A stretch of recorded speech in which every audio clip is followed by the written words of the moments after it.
প্রথমেই হচ্ছে আমি বলি যে আমি কোন সাবজেক্টে পড়ি। আমি আন্তর্জাতিক সম্পর্ক বিভাগে পড়ি। এটা হচ্ছে আইআর মানে ইন্টারন্যাশনাল রিলেশনশিপ না, কিন্তু ইন্টারন্যাশনাল রিলেশন।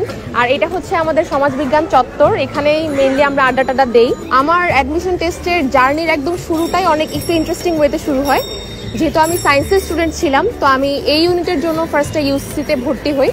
আমি ভর্তি হই ইউসিসির ক্লাস শুরু হওয়ার 2 মাস আগে। অ্যান্ড আমি হচ্ছে মিরপুর ব্রাঞ্চে ভর্তি হই। সবাই বলে যে ফার্মগেট শাখা যেহেতু মেইন ব্রাঞ্চ ইউসিসির, তো ওইখানে নাকি পড়াশোনাটা বেশি ভালো হয় অ্যান্ড টিচাররাও নাকি ওখানে অনেক বেশি ভালো থাকে। বাট এটা একটা মিথ যে আসলে আপনি যেখান থেকে ভালো মতো পড়াশোনা করবেন সেখান থেকে আপনি চান্স পাবেন। ফার্মগেটে চান্স পাবেন মানে ভর্তি হইতে হবে, পড়তে হবে, ওখান থেকে চান্স পায় বেশি।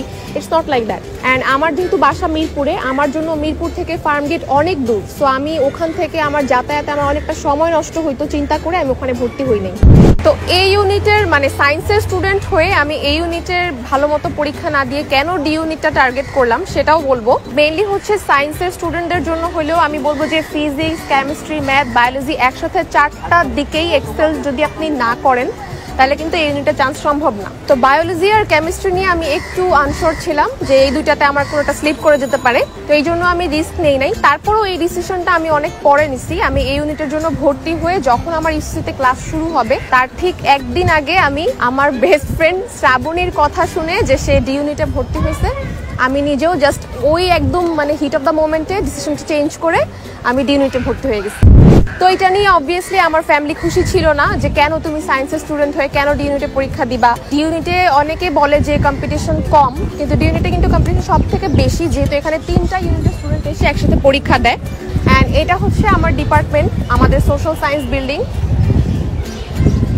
এই সিঁড়িতেও আমাদের আড্ডা দেওয়া হয়। তো তারপরে আমার অ্যাডমিশনের ক্লাস শুরু হলো ইউসিসি মিরপুর ব্রাঞ্চে। তো আমাদের যতগুলো ইনস্ট্রাক্টর ছিল সবাই খুবই ভালো ছিল। আমার কাছে মনে হয় যে সব ব্রাঞ্চেই আসলে যারা ভালো পড়ায় ওইভাবেই দেয়। সো ফার্মগেট ব্রাঞ্চে ভালো, মিরপুর ব্রাঞ্চে কম ভালো এরকম ব্যাপারটা না। তো যেহেতু আমি বাংলা সেকেন্ড পেপারে একটু মানে প্রবলেম ছিল আমার শুরু থেকে, তো আমি ওইগুলার ক্লাস মানে প্রত্যেকটা ক্লাসে অনেক মনোযোগ দিয়ে করতাম। তো শুরু থেকে এত অ্যাটেন্টিভলি ক্লাস করার পরও আমি প্রত্যেকটা পরীক্ষায় শ্রাবণীর থেকে 20 মার্কস করে কম পাইতাম। তো ও ইউসিসি ফার্মগেট ব্রাঞ্চে পড়তো, ও কষ্ট করে আবার এখান থেকে যাইতো, বাট আমি এই প্যারাটা নিতে পারতাম না। তো তারপর আমি যখন দেখলাম যে ওর থেকে আমি 20 মার্ক করে কম পাচ্ছি, তখন আমি ওকে জিজ্ঞেস করলাম যে তুই কিভাবে পড়িস। তো ও বললো যে ওর এমনিতেই মনে থাকে। তারপরে আমি যেটা করলাম, আমি লিখে লিখে পড়া স্টার্ট করলাম, যেহেতু আমার এমনিতে মনে থাকে না। আর আমাদের সময় যেহেতু জ্ঞানমূলক ছিল না, আমাদের সময় জাস্ট হচ্ছে টিক চিহ্ন ছিল। তো তারপর আমি লিখে লিখে সবকিছু মেমোরাইজ করার চেষ্টা করলাম। তো এইখানে একটা টিপস আমি সবাইকে দিব যে প্রত্যেকের পড়ার মেথড কিন্তু সেম হবে না। ওর লিখে লিখে মনে থাক মানে ওর লেখার প্রয়োজন ছিল না, বাট আমার কিন্তু লিখতে হতো, আমার এমনি মনে থাকে না। সো এই জন্য আমি বলবো যে ফ্রেন্ড এভাবে করতেছে দেখে মানে নার্ভাস হয়ে যাওয়া যাবে না যে হ্যাঁ ও এভাবে করতেছে তাহলে আমাকে এভাবে করতে হবে। তোমার অন্যভাবেও হইতে পারে, তোমার যেভাবে পড়া হয় তুমি সেভাবেই পড়বা। আমার আরেকটা অভ্যাস ছিল, সেটা হচ্ছে আমি একদমই এখনো মানে রাত জাগতে পারি না, আবার খুব ভোরবেলা উঠে পড়তে বসবো এটাও পারি না। তো আমি তখন শুনতাম যে আমার অন্যান্য ফ্রেন্ডরা সবাই রাত 2টা 3টা 4টা 5টা পর্যন্ত পড়ে, আবার ভোরবেলা ফজরের নামাজ পড়েই পড়তে বসে। আমার খুব ভয় লাগতো যে আচ্ছা আমার কি তাহলে কম পড়া হচ্ছে বা ওরা অনেক বেশি পড়ে ফেলতেছে, একটা কম্পিটিশন একটা ভয় সবই কাজ করতো। বাট আমি যেহেতু ওই জিনিসটা করতে পারতাম না, আমি দিনের বেলা সময়টাকে কাজে লাগাতাম।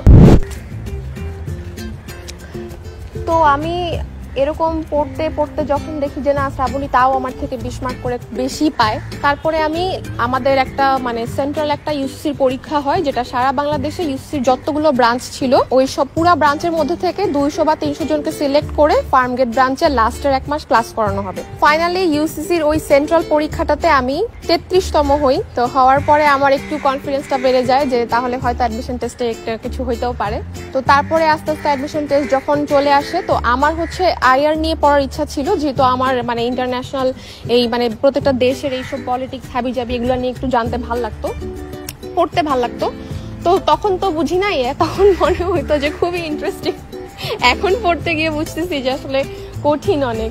পরে এগুলো ফরেন পলিসি হাবিজাবি এগুলো নিয়ে খুব ইন্টারেস্ট ছিল দেখে আমি আইআরটা নেই। তো আমি আমার স্যারকে জিজ্ঞেস করি যে স্যার আইআর নিতে হলে আসলে কতর মধ্যে থাকতে হবে। তো উনি বললো যে 150-200 মধ্যে থাকলেই হবে। তো আমি ভাবলাম যে কোন রকম 1100 মধ্যে থাকলে আমি বাঁচি, 200 আমার পক্ষে সম্ভব না। তো তারপর পরীক্ষা দিলাম, যেগুলো 50-50 ছিলাম ওইগুলা ভয়ে দাগাই নাই, মাইনাস মার্কিং এর ভয়ে। প্রথম পরীক্ষায় আমার সিরিয়াল আসে 1029, আর আমি শুধু 3টা জায়গায় পরীক্ষা দেই, ঢাকা ইউনিভার্সিটি, বিউপি আর জাহাঙ্গীরনগর। তো আল্লাহর রহমতে 3টা জায়গাতেই আমার হয়, কিন্তু ঢাকা ইউনিভার্সিটির প্রথম পরীক্ষাতে আমাদের বেলায় আবার কোয়েশ্চেন ফাঁস হয়। যখন আমি দেখছি যে এত পড়ার পর আমি 1029 সিরিয়াল আসছে, তার মানে হচ্ছে আমি ডি ইউনিটের একদম পিছের দিকের সাবজেক্টগুলোর মধ্যে পাবো।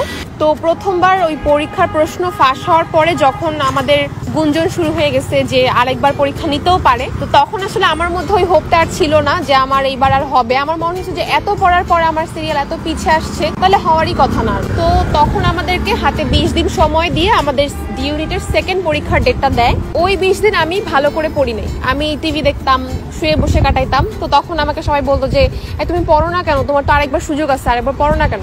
সেকেন্ড টাইম আমি যখন পরীক্ষা দিতে গেছি, প্রথমবারের ভুলটা আমি আর রিপিট করি নাই, যে মাইনাস মার্কিং এর ভয় আমি কম দাগায় আসছি, যেটাই মনে হচ্ছে একটু 51% শিওর যে হ্যাঁ ঠিক আছে এইটা মনে হয় হইতে পারে, সেইটাতে আমি হচ্ছে দাগায় আসছি সবগুলা। তো পরীক্ষার হল থেকে বের হয়ে আমি দেখি যে সবাই বলতেছে যে প্রশ্ন খুবই কঠিন হয়েছে, অ্যান্ড আমার কাছে খুব সহজ লাগছে। পরে আমি এসে অ্যান্সার টেন্সার মিলাই, তো দেখি যে আমার অলমোস্ট সবই হয়েছে, কয়েকটা বাদে, 4-5টা বাদে। তো ডি ইউনিটের আমাদের যখন রেজাল্টটা দিবে সেকেন্ড পরীক্ষার, তার ঠিক 2 দিন আগে আমার বিউপিতেও মানে ভাইবার ডেট পড়ে, জাহাঙ্গীরনগরেও ভাইবার ডেট পড়ে। তো আমি জাহাঙ্গীরনগরের ভাইবাটা আমি দিতে যাই নাই, কারণ আমি জানতাম যে আমার ডি ইউনিটটা হয়ে যাবে, বাট বিউপিটা আমি দিতে যাই। তো শেষে আমাদের যে ফাইনাল পরীক্ষাটা হয় ডি ইউনিটের, সেখানে আমি 80তম হই। আমার জন্য একটা অ্যাচিভমেন্ট ছিল, যেহেতু আমি আমার ফ্যামিলির এগেনস্টে যে ডি ইউনিটের প্রিপারেশনটা নেই, so I had to prove myself. তারপর তো আমি আইআরে ভর্তি হলাম, ফার্স্ট চয়েসই আইআর দিলাম, তো ওটাই পেয়ে গেছি। প্লাসলি আমি এটাই বলবো যে আসলে আমার পার্সোনালি মনে হয় যে একসাথে অনেকগুলো সেক্টরের প্রিপারেশন নিলে না, মানে আম ছালা দুইটাই যাবে। তো এই জন্য আসলে যে কোনো একদিকে ফোকাস থাকলে শুরু থেকে, আর সেই অনুযায়ী পরিশ্রম করলে আপনি যেইটা চাবেন সেটাই হবে এবং সেটাই আপনি পাবেন। তো আমার কাছে মনে হয় যে শুরু থেকেই অ্যাডমিশন টাইমে কনসিস্টেন্ট থাকতে হবে। মানে হ্যাঁ লাস্টের 1 মাস সিরিয়াস হয়ে পড়বো বা লাস্টের 1.5 মাস সিরিয়াস হবো, এরকমটা করা যাবে না, একদম শুরু থেকে সিরিয়াস থাকতে হবে। লাস্টলি আরেকটা মিথ আমি ভাঙতে চাই, যে যারা বলে যে আসলে ভার্সিটিতে আসলে কোনো প্যারাই নাই, তুমি জাস্ট কোনো রকম স্কুল কলেজটা পার করবা আর ক্যাম্পাসে আসলে শুধু মানে ভার্সিটিতে আসলে শুধু চিল আর চিল, এইটা একটা মিথ। সব জায়গায় প্যারা আছে। তো যদি আমার মতো একটু কম প্যারা নাও, পড়াশোনা কম করো, তাইলে কম প্যারা।